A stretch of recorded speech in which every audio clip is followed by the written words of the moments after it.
Mtumishi namba 1 anaitwa Bakari A. Bakari, afisa afya mazingira msaidizi mwandamizi, kituo cha kazi kata ya Nyamtukuza. Na mtumishi wa pili Chacha M. Rubani, afisa maendeleo ya jamii kata ya Nyamtukuza. Mtumishi wa tatu ni Jesse J.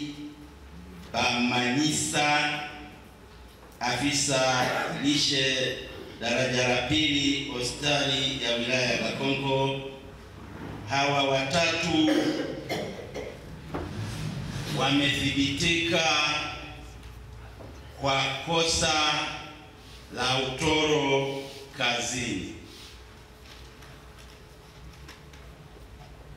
na wanachukuliwa adhabu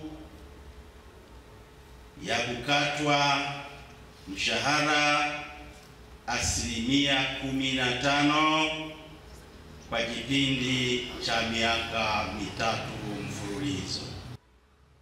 Hapo wanakuwa wamenusurika kufukuzwa kazi. Kwa hiyo tuelekeze kwamba sasa wajirekebishe na waonekane kazini ili waweze kupata mafao yao na waweze kuendelea kulitumikia taifa na kulitumikia Kakonko. Hayo ndiyo maamuzi ya kamati. Kwa majina naitwa Dickson Barutwa, ni diwani wa kata ya Kasanda katika halmashauri ya wilaya ya Kakonko. Kwa ujumla kwa leo tumefanya maamuzi ya mashauri ya kinidhamu. Kwa hiyo tumeamua kuwaadhibu kwa sababu tulitaka kutoa onyo kwa watumishi wengine wa serikali ili waelewe kwamba hili sio shamba la bibi. Watu wanatakiwa kufanya kazi kwa mujibu wa sheria, taratibu na kanuni za ajira yao. Kwa hiyo kitendo cha kuamua baraza la madiwani, kamati ya madiwani kuwaadhibu watumishi wa halmashauri ya wilaya ya Kakonko ni kuonyesha mfano, ni kutoa onyo kwamba watumishi wafanye kazi kwa mujibu wa sheria, taratibu na kanuni za ajira yao.